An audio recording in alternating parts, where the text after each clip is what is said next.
The nurse and the teacher sneak into the school basement.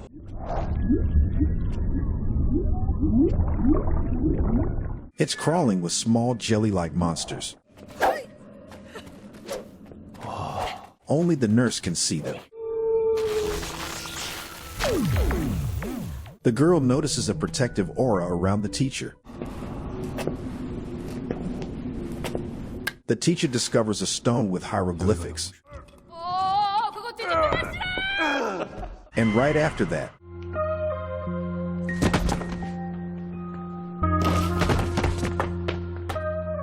terrifying events start happening at the school. Ever since she was a little girl, Anne was an unusual girl who could see into a secret world. In her eyes, feelings and desires exist in the form of sticky jelly, which binds people together. So for a long time, she could see the spirit of her departed mother. But the woman dissolved as soon as her father found another woman, finally severing the soul connection with his former spouse. Many years passed and the grown-up Anne took a job as a school nurse. Over time, she did not lose her gift, but rather began to use it to help other people. At her new workplace, everyone around her seems unusually happy and healthy, but that's only at first glance. A boy named Quan arrives at the school cafeteria, where all the students are excited about the upcoming event. The head of the basketball team, nicknamed Squid Ring, is about to call a girl named Medusa for a first date. This news breaks the heart of one high school girl who has an unrequited crush on the athlete. Quan is not happy about this either, as he himself has fond feelings for Medusa. He runs out of the cafeteria trying to find his crush and stop her from making a mistake. Suddenly, he feels a sharp pain in his neck, as if something had bitten him. He goes to Nurse Anne regarding these symptoms. She is surprised to extract something shaped like a red heart from his neck. The doctor advises the boy to leave school early and go to the hospital, but he refuses and says he can't miss his chance. When Quan leaves the nurse's office, a dejected, expressionless copy of him remains outside the door. Anne explains that some jellies consist of sad thoughts and anxieties. They can begin to harm others, so they must be destroyed as quickly as possible. But they are only visible to Anne, so only she is able to accomplish this mission. She uses rubber bullets from a toy gun and a glowing plastic sword as weapons. She can only use 28 bullets a day and swing the sword for 15 minutes a day. The girl applies a special balm to her fingernails against evil spirits and uses a talisman from the temple for protection. What do you think? Are such abilities a gift or a curse? Write about it in the comments. Anne leaves the study and follows the pink jelly trails that lead to the school basement.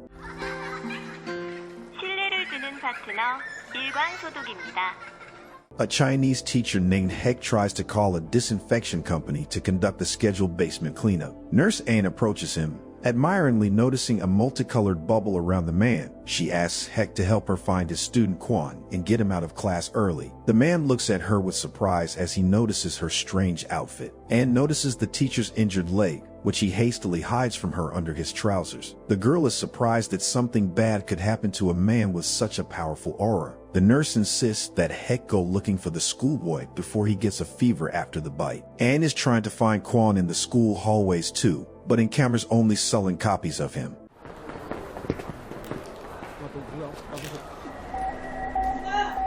The pink trail leads her again to the basement where the after-school study room is located. The girl learns from the guard that no one has opened the basement door since the passing of the school chairman, and that only his grandson, the teacher Heck, may have the key. Once every 6 months, only sanitizers are allowed inside, and now all others are denied access there. However, Anne decides to enter the restricted room on her own and breaks the lock with her sword. When she enters, she is immediately attacked by a small blue monster, clawing at her leg with its teeth. The girl pushes it away with her sword and illuminates the space with her flashlight. Dozens of jelly monsters of various sizes dangle down from the ceiling.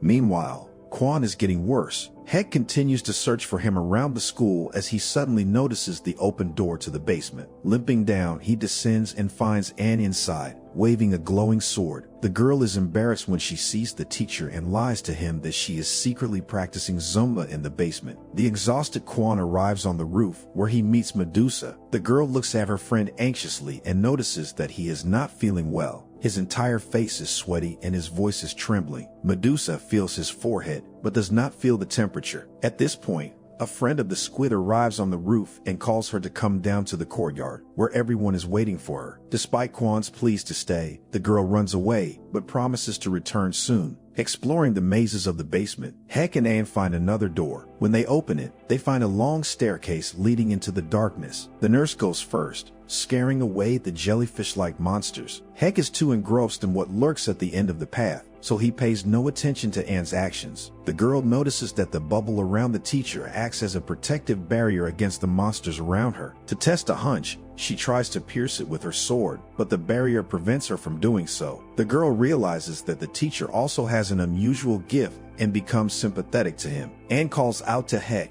and asks him why he decided to become a teacher. The man confesses that he made the decision at the behest of his grandfather. What secret was the chairman hiding, and why did he bring his grandson to the school? Anne tells her partner that he has a very good aura, and then begins laughing hysterically.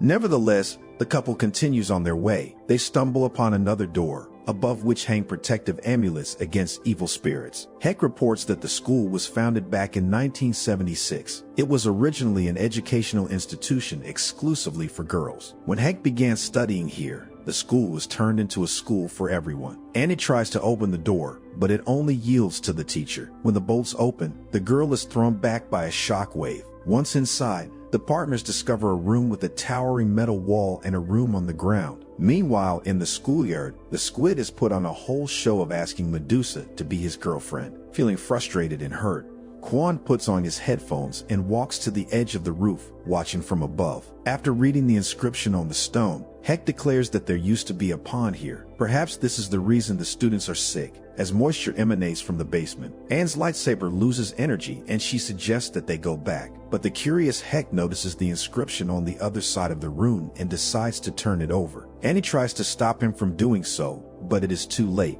She is thrown back by the shockwave. After this, strange things start happening all over the school. The ground beneath the students' feet shakes, and Medusa fails to respond to Squid's proposal. For some inexplicable reason, the students begin to fall senseless one by one. Panic and chaos ensue in the school. The children turn into mindless zombies and run onto the roof of the building in droves. Some of the children retain their sanity and do not understand what is happening. Suddenly, Medusa notices that Kwan is about to jump off the roof and runs toward him in terror. Anne's sword lights up again and she runs out of the basement at full speed. The teachers try to stop the distraught students, but they don't listen to them. With a crazy grin, they throw themselves against the safety net, wanting to jump off the roof. Medusa comes running in with everyone else too, and tearfully shouts Kwan's name, but he keeps climbing up. Heck is surprised to notice that his partner has disappeared somewhere. Under the rune, he finds a strange, viscous liquid that looks like jelly. He reads the ancient hieroglyphs on the back of the stone, which reveal the story of the pond's past. It used to be a place where those who lost their love would come to drown themselves. As they ate the remains of their victims underwater, the fish, toads, and lizards grew in size. So the authorities ordered that the pond be buried and a school be built in its place. On the roof, meanwhile, a complete madness takes place. The students and teachers who remain sane try their best to stop the others. Heck is about to try to get out of the basement when suddenly the ground beneath his feet begins to shake. Jolts occur throughout the school and deep cracks form on the surface. The students left in the courtyard run in panic in different directions. Anne reaches the roof and runs to the net, telling the students to disperse.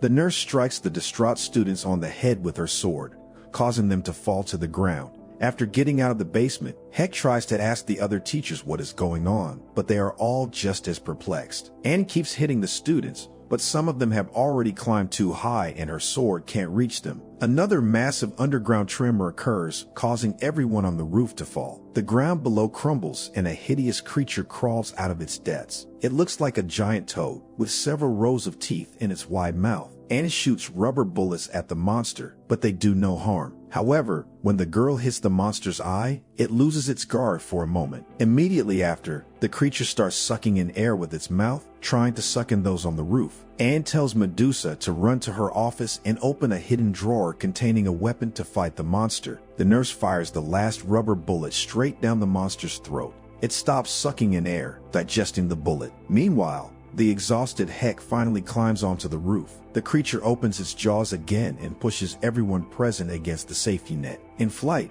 Heck clings to Anne's arm to escape the monster's jaws.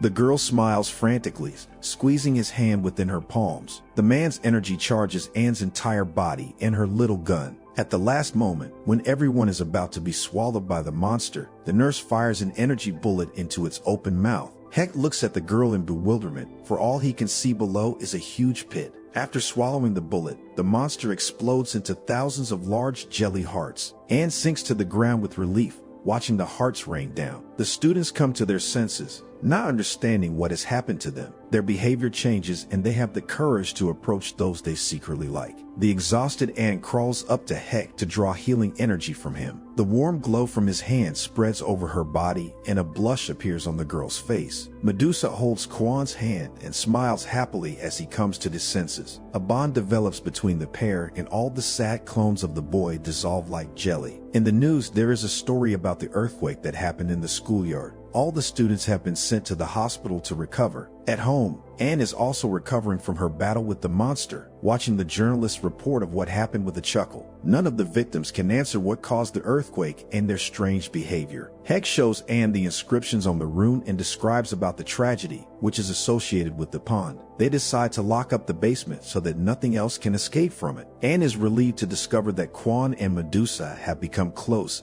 and have told each other how they feel. However, she is sure that the real Quan has dissolved with the monster. After surviving the adventure, Heck and Anne decide to join forces to fight the evil creatures together. What other secrets do you think this unusual school is hiding? Subscribe to our channel and like this video. Share your thoughts in the comments. And don't forget that the best comments will appear in the next video. And here are the best from the previous one. See you soon.